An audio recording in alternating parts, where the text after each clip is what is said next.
The Mask by Robert W. Chambers. The King in Yellow. Act 1. Scene 2. Chapter 1. Although I knew nothing of chemistry, I listened fascinated. He picked up an Easter lily which Genevieve had brought that morning from Notre Dame and dropped it into the basin. Instantly the liquid lost its crystalline clearness. For a second, the lily was enveloped in a milk-white foam, which disappeared, leaving the fluid opalescent. Changing tints of orange and crimson played over the surface, and then what seemed to be a ray of pure sunlight struck through from the bottom where the lily was resting. At the same instant he plunged his hand into the basin and drew out the flower. "There is no danger," he explained, "if you choose the right moment. That golden ray is the signal." He held the lily toward me, and I took it in my hand. It had turned to stone, to the purest marble. "You see," he said, "it is without a flaw. What sculptor could reproduce it?" The marble was white as snow, but in its depths, the veins of the lily were tinged with palest azure, and a faint flush lingered deep in its heart. "Don't ask me the reason of that," he smiled, noticing my wonder. "I have no idea why the veins and heart are tinted, but they always are. Yesterday I tried one of Genevieve's goldfish. There it is." The fish looked as if sculptured in marble, but if you held it to the light, the stone was beautifully veined with a faint blue, and from somewhere within came a rosy light like the tint which slumbers in an opal. I looked into the basin. Once more it seemed filled with clearest crystal. "If I should touch it now?" I demanded. "I don't know," he replied, "but you had better not try." "There is one thing I'm curious about," I said, "and that is where the ray of sunlight came from." "It looked like a sunbeam, true enough," he said. "I don't know. It always comes when I immerse any living thing. Perhaps," he continued smiling, "perhaps it is the vital spark of the creature escaping to the source from whence it came." I saw he was mocking and threatened him with a mahl stick, but he only laughed and changed the subject. "Stay to lunch. Genevieve will be here directly." "I saw her going to early mass," I said, "and she looked as fresh and sweet as that lily, before you destroyed it." "Do you think I destroyed it?" said Boris gravely. "Destroyed? Preserved? How can we tell?" We sat in the corner of a studio near his unfinished group of The Fates. He leaned back on the sofa, twirling a sculptor's chisel and squinting at his work. "By the way," he said, "I have finished pointing up that old academic Ariadne, and I suppose it will have to go to the Salon. It's all I have ready this year, but after the success the Madonna brought me. I feel ashamed to send a thing like that." The Madonna, an exquisite marble for which Genevieve had sat, had been the sensation of last year's Salon. I looked at the Ariadne. It was a magnificent piece of technical work, but I agreed with Boris that the world would expect something better of him than that. Still, it was impossible now to think of finishing in time for the Salon. That splendid, terrible group half shrouded in the marble behind me. The Fates would have to wait. We were proud of Boris Yvain. We claimed him and he claimed us on the strength of his having been born in America, although his father was French and his mother was a Russian. Everyone in the Beaux-Arts called him Boris, and yet there were only two of us whom he addressed in the same familiar way: Jack Scott and myself. Perhaps my being in love with Genevieve had something to do with his affection for me. Not that it had ever been acknowledged between us. But after all was settled, and she had told me with tears in her eyes that it was Boris whom she loved. I went over to his house and congratulated him. The perfect cordiality of that interview did not deceive either of us, I always believed, although to one at least it was a great comfort. I do not think he and Genevieve ever spoke of the matter together, but Boris knew. Genevieve was lovely. The Madonna-like purity of her face might have been inspired by the Sanctus in Gounod's Mass. But I was always glad when she changed that mood for what we called her April maneuvers. She was often as variable as an April day. In the morning grave, dignified and sweet. At noon, laughing, capricious. At evening, whatever one least expected. I preferred her so, rather than in that Madonna-like tranquility which stirred the depths of my heart. I was dreaming of Genevieve when he spoke again. "What do you think of my discovery, Alec?" "I think it wonderful. I shall make no use of it, you know, beyond satisfying my own curiosity so far as may be, and the secret will die with me." "It would be rather a blow to sculpture, would it not? We painters lose more than we ever gain by photography." Boris nodded, playing with the edge of the chisel. "This new vicious discovery would corrupt the world of art. No, I shall never confide the secret to anyone," he said slowly. "It would be hard to find anyone less informed about such phenomena than myself. But of course I had heard of mineral springs so saturated with silica that the leaves and twigs which fell into them were turned to stone after a time. I dimly comprehended the process, how the silica replaced the vegetable matter, atom by atom, and the result was a duplicate of the object in stone. This, I confess, had never interested me greatly, and as for the ancient fossils thus produced, they disgusted me. Boris, it appeared, feeling curiosity instead of repugnance, had investigated the subject, and had accidentally stumbled on a solution which, attacking the immersed object with a ferocity unheard of, in a second, did the work of years. This was all I could make out of the strange story he had just been telling me. He spoke again after a long silence. "I am almost frightened when I think what I have found. Scientists would go mad over the discovery. It was so simple, too. It discovered itself. When I think of that formula, and that new element precipitated in metallic scales—" "What new element?" "Oh, I haven't thought of naming it, and I don't believe I ever shall. There are enough precious metals now in the world to cut throats over." I pricked up my ears. "Have you struck gold, Boris?"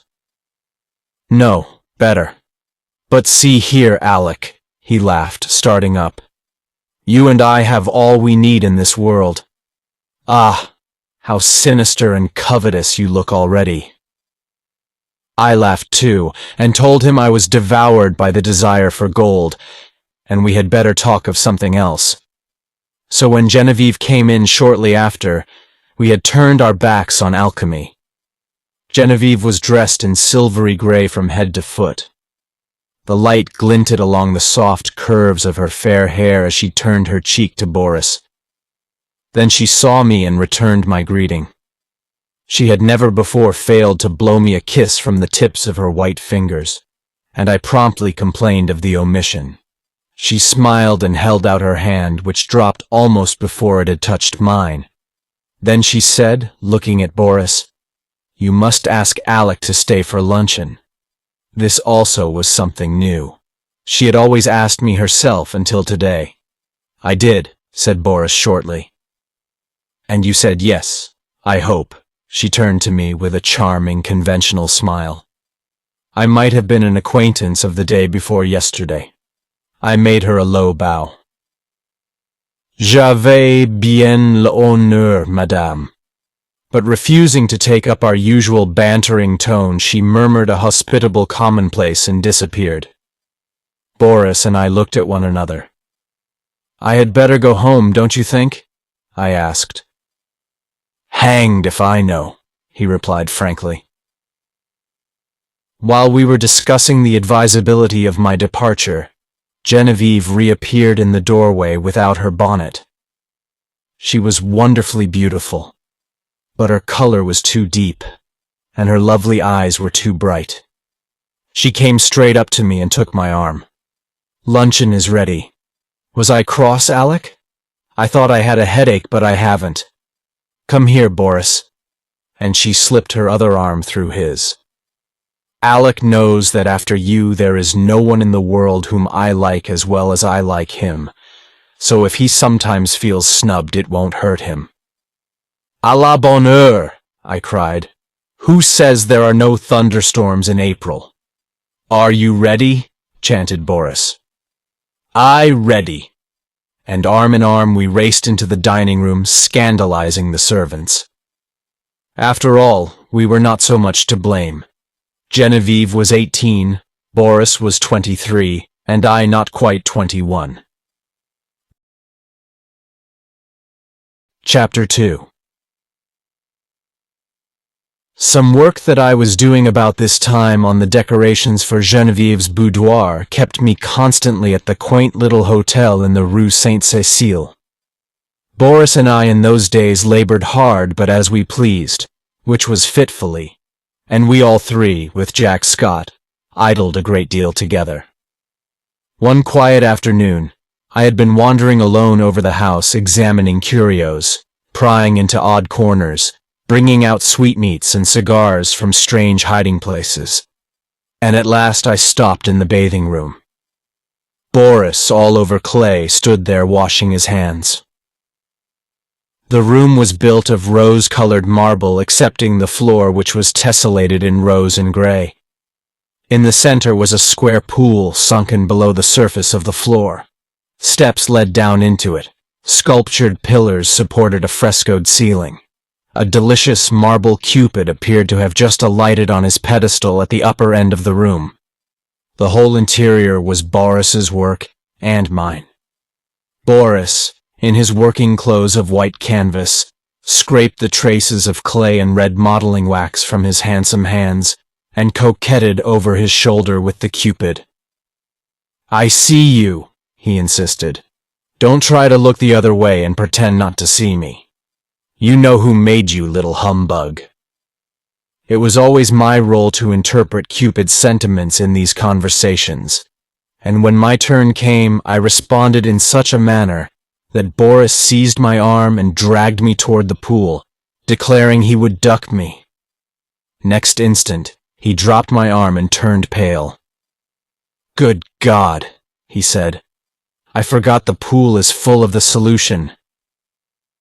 I shivered a little, and dryly advised him to remember better where he had stored the precious liquid. "In heaven's name, why do you keep a small lake of that gruesome stuff here of all places?" I asked. "I want to experiment on something large," he replied. "On me, for instance." "Ah, that came too close for jesting. But I do want to watch the action of that solution on a more highly organized living body. There is that big white rabbit," he said, following me into the studio. Jack Scott, wearing a paint-stained jacket, came wandering in, appropriated all the oriental sweetmeats he could lay his hands on, looted the cigarette case, and finally he and Boris disappeared together to visit the Luxembourg Gallery, where a new silver bronze by Rodin and a landscape of Monet's were claiming the exclusive attention of artistic France. I went back to the studio and resumed my work. It was a Renaissance screen, which Boris wanted me to paint for Genevieve's boudoir. But the small boy who was unwillingly dawdling through a series of poses for it today refused all bribes to be good. He never rested an instant in the same position, and inside of 5 minutes I had as many different outlines of the little beggar. "Are you posing?" Or are you executing a song and dance, my friend? I inquired. Whichever monsieur pleases, he replied with an angelic smile. Of course, I dismissed him for the day, and of course I paid him for the full time, that being the way we spoil our models. After the young imp had gone, I made a few perfunctory daubs at my work, but was so thoroughly out of humor that it took me the rest of the afternoon to undo the damage I had done.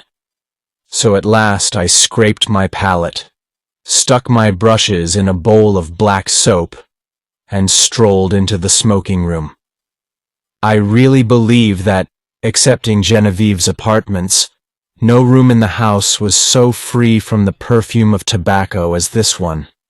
It was a queer chaos of odds and ends hung with threadbare tapestry. A sweet-toned old spinet in good repair stood by the window. There were stands of weapons, some old and dull, others bright and modern. Festoons of Indian and Turkish armor over the mantel, 2 or 3 good pictures, and a pipe rack. It was here that we used to come for new sensations in smoking. I doubt if any type of pipe ever existed which was not represented in that rack. When we had selected one, we immediately carried it somewhere else and smoked it, for the place was, on the whole, more gloomy and less inviting than any in the house. But this afternoon, the twilight was very soothing. The rugs and skins on the floor looked brown and soft and drowsy. The big couch was piled with cushions. I found my pipe and curled up there for an unaccustomed smoke in the smoking room. I had chosen one with a long, flexible stem, and lighting it, fell to dreaming. After a while it went out, but I did not stir. I dreamed on, and presently fell asleep. I awoke to the saddest music I had ever heard. The room was quite dark. I had no idea what time it was. A ray of moonlight silvered one edge of the old spinet, and the polished wood seemed to exhale the sounds as perfume floats above a box of sandalwood. Someone rose in the darkness and came away weeping quietly, and I was fool enough to cry out, "Genevieve!" She dropped at my voice, and I had time to curse myself while I made a light and tried to raise her from the floor. She shrank away with a murmur of pain. She was very quiet and asked for Boris. I carried her to the divan and went to look for him, but he was not in the house, and the servants were gone to bed. Perplexed and anxious, I hurried back to Genevieve. She lay where I had left her, looking very white. "I can't find Boris nor any of the servants," I said. "I know," she answered faintly. "Boris has gone to Ept with Mr. Scott. I did not remember when I sent you for him just now. But he can't get back in that case before tomorrow afternoon, and... Are you hurt? Did I frighten you into falling? What an awful fool I am. But I was only half awake. Boris thought you had gone home before dinner. Do please excuse us for letting you stay here all this time." "I have had a long nap," I laughed, "so sound that I did not know whether I was still asleep or not, when I found myself staring at a figure that was moving toward me, and called out your name. Have you been trying the old spinet? You must have played very softly. I would tell 1,000 more lies worse than that one to see the look of relief that came into her face. She smiled adorably and said in her natural voice, "Alec, I tripped on that wolf's head, and I think my ankle is sprained. Please call Marie and then go home." I did as she bade me, and left her there when the maid came in. Chapter 3. At noon next day when I called, I found Boris walking restlessly about his studio. "Genevieve is asleep just now," he told me. "The sprain is nothing, but why should she have such a high fever? The doctor can't account for it, or else he will not, he muttered. Genevieve has a fever? I asked. I should say so, and has actually been a little light-headed at intervals all night. The idea. Gay little Genevieve, without a care in the world, and she keeps saying her heart's broken, and she wants to die. My own heart stood still. Boris leaned against the door of his studio, looking down, his hands in his pockets. His kind, keen eyes clouded, a new line of trouble drawn over the mouth's good mark that made the smile. The maid had orders to summon him the instant Genevieve opened her eyes. We waited, and Boris, growing restless, wandered about, fussing with modeling wax and red clay. Suddenly he started for the next room. "Come and see my rose-colored bath full of death," he cried. "Is it death?" I asked to humor his mood. "You are not prepared to call it life, I suppose," he answered. As he spoke, he plucked a solitary goldfish squirming and twisting out of its globe. "We'll send this one after the other, wherever that is," he said. There was feverish excitement in his voice. A dull weight of fever lay on my limbs and on my brain as I followed him to the fair crystal pool with its pink-tinted sides, and he dropped the creature in. Falling, its scales flashed with a hot orange gleam in its angry twistings and contortions. The moment it struck the liquid, it became rigid and sank heavily to the bottom. Then came the milky foam, the splendid hues radiating on the surface, and then the shaft of pure serene light broke through from seemingly infinite depths. Boris plunged in his hand and drew out an exquisite marble thing, blue-veined, rose-tinted, and glistening with opalescent drops. "Child's play," he muttered, and looked wearily, longingly at me, as if I could answer such questions. But Jack Scott came in, and entered into the game, as he called it, with ardor. Nothing would do but to try the experiment on the white rabbit then and there. I was willing that Boris should find distraction from his cares, but I hated to see the life go out of a warm, living creature, and I declined to be present. Picking up a book at random, I sat down in the studio to read. Alas, I had found The King in Yellow. After a few moments, which seemed ages, I was putting it away with a nervous shudder, when Boris and Jack came in bringing their marble rabbit. At the same time, the bell rang above, and a cry came from the sick room. Boris was gone like a flash, and the next moment he called, "Jack, run for the doctor! Bring him back with you! Alec, come here!" I went and stood at her door. A frightened maid came out in haste and ran away to fetch some remedy. Genevieve, sitting bolt upright, with crimson cheeks and glittering eyes, babbled incessantly and resisted Boris's gentle restraint. He called me to help. At my first touch, she sighed and sank back, closing her eyes, and then, as we still bent above her, she opened them again, looked straight into Boris's face, poor fever-crazed girl, and told her secret. At the same instant, our 3 lives turned into new channels. The bond that had held us so long together snapped forever, and a new bond was forged in its place, for she had spoken my name, and as the fever tortured her, her heart poured out its load of hidden sorrow.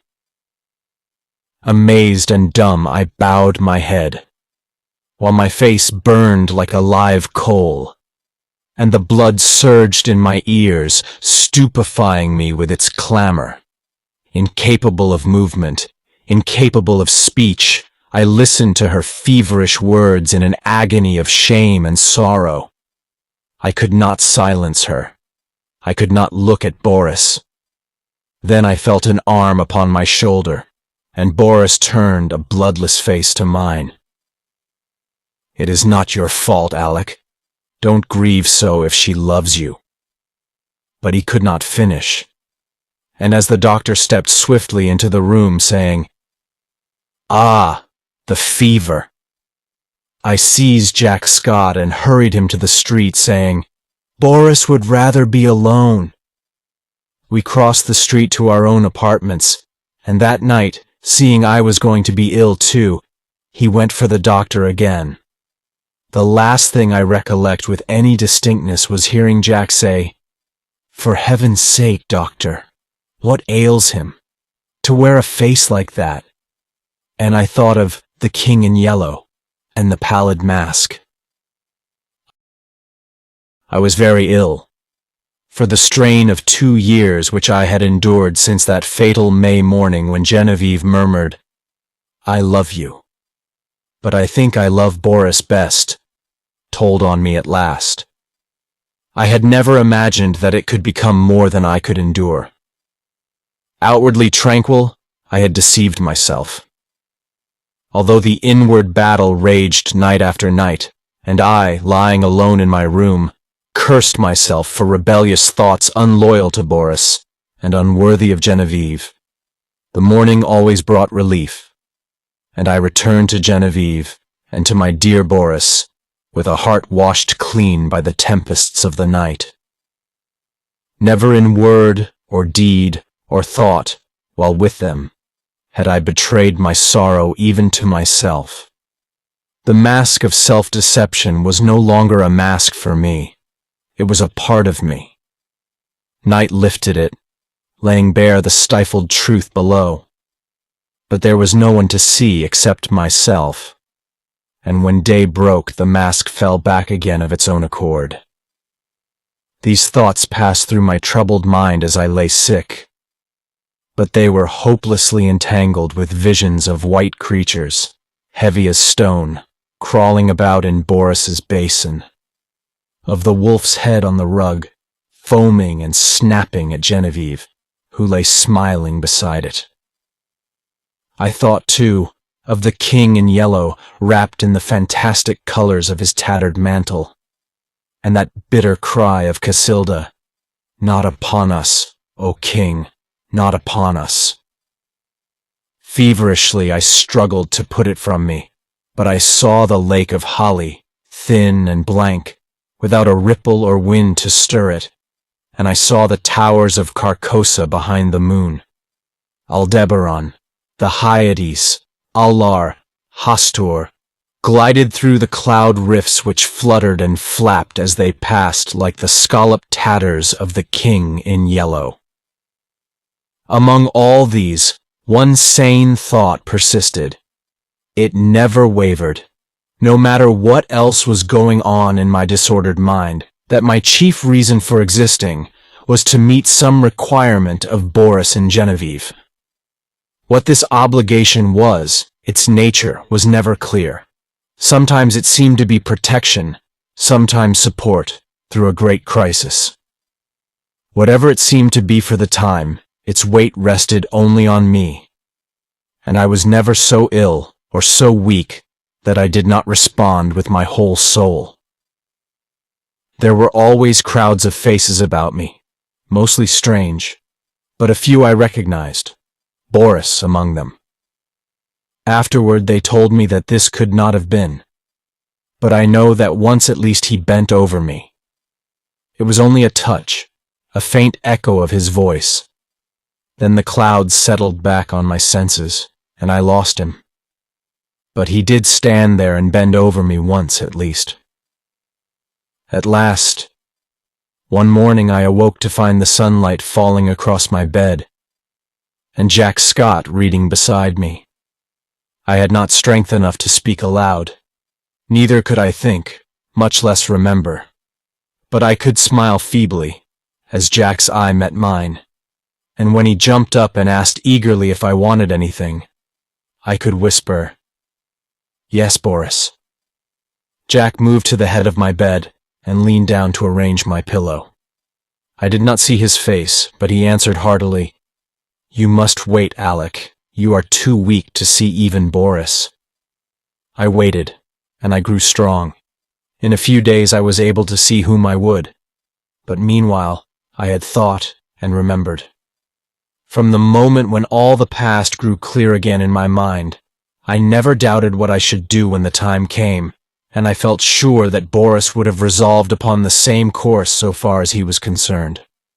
As for what pertained to me alone, I knew he would see that also as I did. I no longer asked for anyone. I never inquired why no message came from them, why during the week I lay there, waiting and growing stronger. I never heard their names spoken.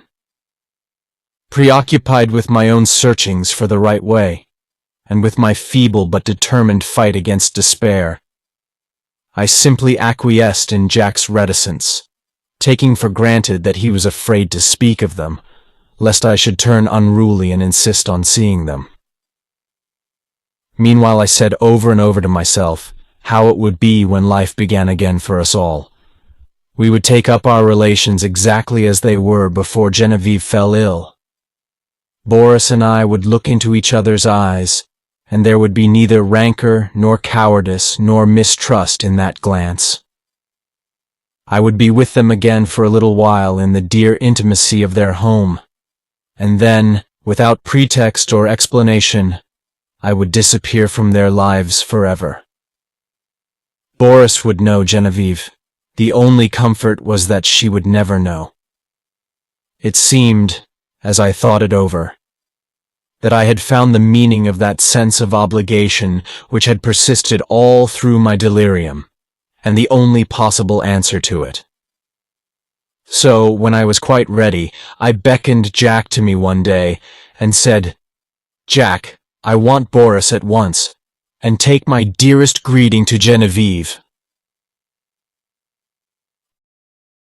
When at last he made me understand that they were both dead, I fell into a wild rage that tore all my little convalescent strength to atoms. I raved and cursed myself into a relapse, from which I crawled forth some weeks afterward, a boy of 21, who believed that his youth was gone forever. I seemed to be past the capability of further suffering, and one day when Jack handed me a letter and the keys to Boris's house, I took them without a tremor and asked him to tell me all. It was cruel of me to ask him, but there was no help for it, and he leaned wearily on his thin hands to reopen the wound which could never entirely heal. He began very quietly. "Alec, unless you have a clue that I know nothing about, you will not be able to explain any more than I what has happened. I suspect that you would rather not hear these details, but you must learn them, else I would spare you the relation. God knows I wish I could be spared the telling. I shall use few words. That day when I left you in the doctor's care and came back to Boris, I found him working on the fates. Genevieve, he said, was sleeping under the influence of drugs. She had been quite out of her mind, he said. He kept on working, not talking anymore, and I watched him. Before long I saw that the third figure of the group, the one looking straight ahead, out over the world, bore his face. Not as you ever saw it, but as it looked then, and to the end. This is one thing for which I should like to find an explanation, but I never shall. Well, he worked, and I watched him in silence, and we went on that way until nearly midnight. Then we heard a door open and shut sharply, and a swift rush in the next room. Boris sprang through the doorway and I followed, but we were too late. She lay at the bottom of the pool, her hands across her breast. Then Boris shot himself through the heart. Jack stopped speaking. Drops of sweat stood under his eyes, and his thin cheeks twitched. I carried Boris to his room. Then I went back and let that hellish fluid out of the pool, and turning on all the water, washed the marble clean of every drop. When at length I dared descend the steps, I found her lying there as white as snow. At last, when I had decided what was best to do, I went into the laboratory, and first emptied the solution in the basin into the waste pipe. Then I poured the contents of every jar and bottle after it. There was wood in the fireplace, so I built a fire, and breaking the locks of Boris's cabinet, I burnt every paper, notebook, and letter that I found there.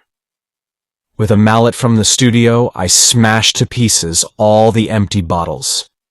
Then loading them into a coal scuttle, I carried them to the cellar and threw them over the red-hot bed of the furnace.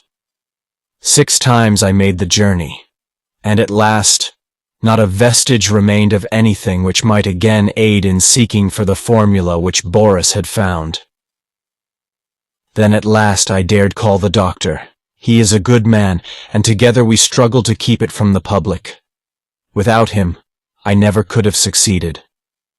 At last we got the servants paid and sent away into the country, where old Rosier keeps them quiet with stories of Boris's and Genevieve's travels in distant lands, from whence they will not return for years. We buried Boris in the little cemetery of Sèvres. The doctor is a good creature, and knows when to pity a man who can bear no more. He gave his certificate of heart disease and asked no questions of me. Then lifting his head from his hands, he said, "Open the letter, Alec. It is for us both." I tore it open. It was Boris's will dated a year before. He left everything to Genevieve, and in case of her dying childless, I was to take control of the house in the Rue Saint-Cécile, and Jack Scott, the management at Ept. On our deaths, the property reverted to his mother's family in Russia, with the exception of the sculptured marbles executed by himself. These he left to me. The page blurred under our eyes, and Jack got up and walked to the window. Presently he returned and sat down again. I dreaded to hear what he was going to say, but he spoke with the same simplicity and gentleness. Genevieve lies before the Madonna in the marble room. The Madonna bends tenderly above her, and Genevieve smiles back into that calm face that never would have been except for her. His voice broke, but he grasped my hand, saying, "Courage, Alec." Next morning he left for Ept to fulfill his trust. Chapter 4. The same evening I took the keys and went into the house I had known so well. Everything was in order, but the silence was terrible. Though I went twice to the door of the marble room, I could not force myself to enter. It was beyond my strength. I went into the smoking room and sat down before the spinet. A small lace handkerchief lay on the keys, and I turned away, choking. It was plain I could not stay, so I locked every door, every window, and the 3 front and back gates, and went away. Next morning Alcide packed my valise, and leaving him in charge of my apartments, I took the Orient Express for Constantinople. During the 2 years that I wandered through the East, at first, in our letters, we never mentioned Genevieve and Boris, but gradually their names crept in. I recollect particularly a passage in one of Jack's letters replying to one of mine. "What you tell me of seeing Boris bending over you while you lay ill, and feeling his touch on your face, and hearing his voice, of course, troubles me. This that you describe must have happened a fortnight after he died. I say to myself that you were dreaming, that it was part of your delirium, but the explanation does not satisfy me, nor would it you." Toward the end of the 2nd year, a letter came from Jack to me in India, so unlike anything that I had ever known of him that I decided to return at once to Paris. He wrote, "I am well, and sell all my pictures as artists do. who have no need of money. I have not a care of my own, but I am more restless than if I had. I am unable to shake off a strange anxiety about you. It is not apprehension. It is rather a breathless expectancy of what God knows. I can only say it is wearing me out. Nights I dream always of you and Boris. I can never recall anything afterward, but I wake in the morning with my heart beating, and all day the excitement increases until I fall asleep at night to recall the same experience. I am quite exhausted by it, and have determined to break up this morbid condition. I must see you. Shall I go to Bombay, or will you come to Paris? I telegraphed him to expect me by the next steamer. When we met, I thought he had changed very little. I, he insisted, looked in splendid health. It was good to hear his voice again, and as we sat and chatted about what life still held for us, we felt that it was pleasant to be alive in the bright spring weather. We stayed in Paris together a week, and then I went for a week to Epte with him. But first of all, we went to the cemetery at Sèvres, where Boris lay. "Shall we place the Fates in the little grove above him?" Jack asked, and I answered, "I think only the Madonna should watch over Boris's grave." But Jack was none the better for my homecoming. The dreams of which he could not retain even the least definite outline continued, and he said that at times the sense of breathless expectancy was suffocating. "You see, I do you harm and not good," I said. "Try a change without me." So he started alone for a ramble among the Channel Islands, and I went back to Paris. I had not yet entered Boris's house, now mine, since my return, but I knew it must be done. It had been kept in order by Jack. There were servants there, so I gave up my own apartment and went there to live. Instead of the agitation I had feared, I found myself able to paint there tranquilly. I visited all the rooms, all but one. I could not bring myself to enter the marble room where Geneviève lay, and yet I felt the longing growing daily to look upon her face, to kneel beside her. One April afternoon, I lay dreaming in the smoking room, just as I had lain 2 years before, and mechanically I looked among the tawny eastern rugs for the wolfskin. At last I distinguished the pointed ears and flat, cruel head, and I thought of my dream where I saw Geneviève lying beside it. The helmets still hung against the threadbare tapestry, among them the old Spanish morion, which I remembered Geneviève had once put on when we were amusing ourselves with the ancient bits of mail. I turned my eyes to the spinet. Every yellow key seemed eloquent of her caressing hand, and I rose, drawn by the strength of my life's passion, to the sealed door of the marble room. The heavy doors swung inward under my trembling hands.